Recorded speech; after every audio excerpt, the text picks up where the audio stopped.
You're listening to Morning Edition on WNYC. 72 and humid and partly sunny out there now. Mostly sunny, mid-80s on this Monday with a calm wind.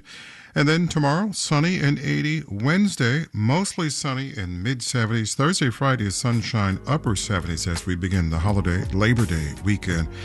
We will end August in the 70s for high temperatures and begin September. That's Labor Day and the day after that. High temps in the 70s.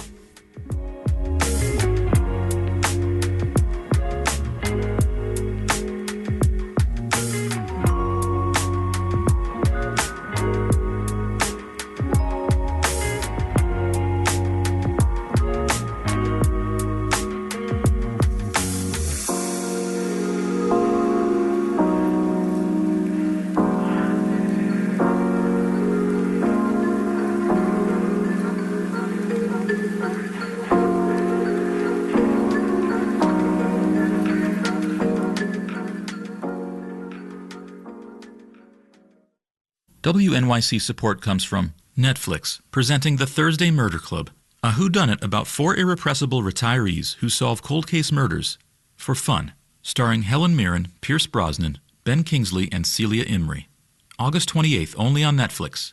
Rated PG-13. Marketplace Morning Report is coming up next, and then in 10 minutes at 9 o'clock, it's the BBC NewsHour on WNYC. Let's check in with London and see what they're working on. Hello, London.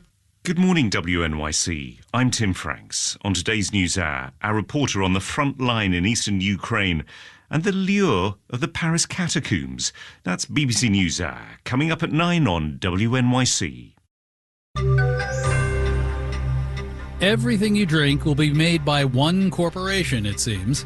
Marketplace Morning Report is supported by Progressive Insurance, providing direct car insurance rates side by side with other insurance carriers.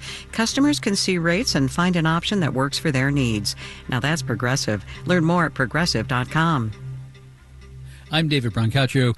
First, to the economic policy that affects nearly every woman, man, child, and pet in America when our central bankers dial in a lower interest rate. Stock index futures on this Monday are pointing to a lower opening on Wall Street. This follows a rally on Friday seen as a response to America's central banker-in-chief Jerome Powell saying that changing economic conditions mean, quote, adjusting our policy stance. Market players took that to mean an interest rate cut is coming 3.5 weeks from now. It is a shift from worrying about tariffs hurting inflation to a worry about tariffs and other factors hurting the job market. Marketplace's Mitchell Hartman reports. The Fed's dual mandate from Congress is to pursue stable prices and maximum employment. Recently, a terrible July jobs report raised the risk that job creation is tanking. The Fed will try to head that off by lowering interest rates a bit, says MIT's Daniel Hornung, but it still has to worry about inflation. Tariff-related price increases are just beginning to work their way through the system, and actually tariff rates are even increasing. It's likely that inflation will move higher. Before the Fed meets to set interest rates in September, it'll have new inflation numbers to chew over. Are the price increases only in tariff-related import-sensitive goods, electronics, tools, furniture, or are they spreading to other categories? Keep in mind, inflation overall is still above the Fed's 2% target, says Jeffrey Roach at LPL Financial.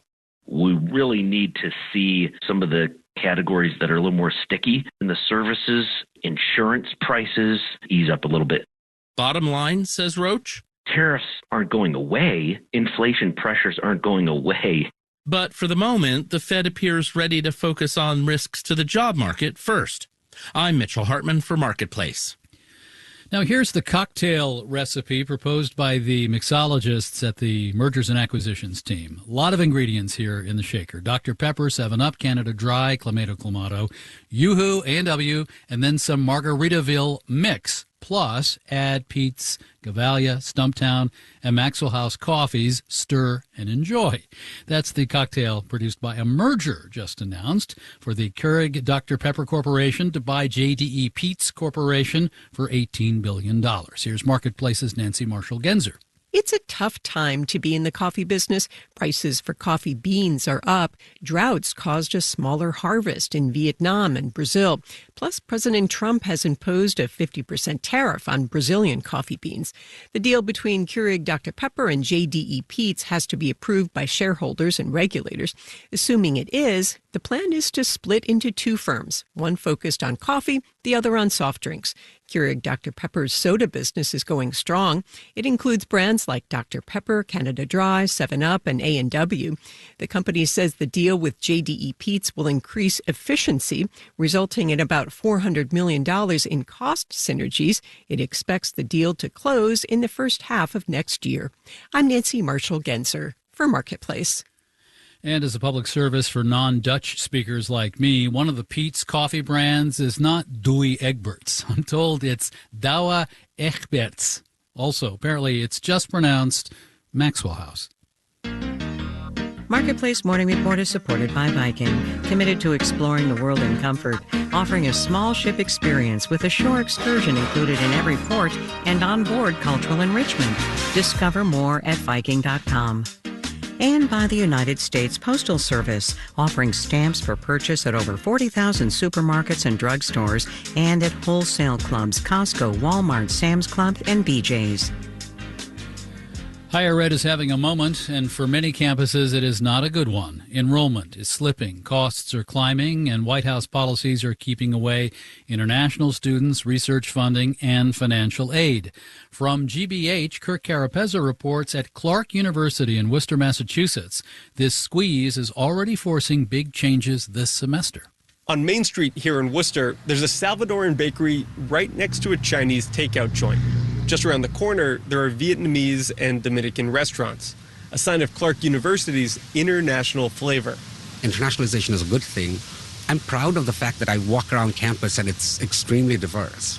Political science professor Cyril Ghosh came to the U.S. from India as a student.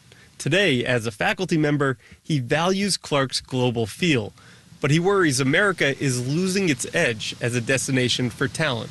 The whole world thinks this. The Europeans are saying, well, come to us now with all the natural scientists. The Canadians are happy. A new report from the International Association of Educators projects the U.S. could lose $7 billion and 60,000 jobs next year from a 15% drop in international students. That would hit colleges' budgets and research and America's global competitiveness. One of the real concerns is the timing. Clark President David Fithian says the school is bracing for fewer students from abroad, in part because of a drop in visas.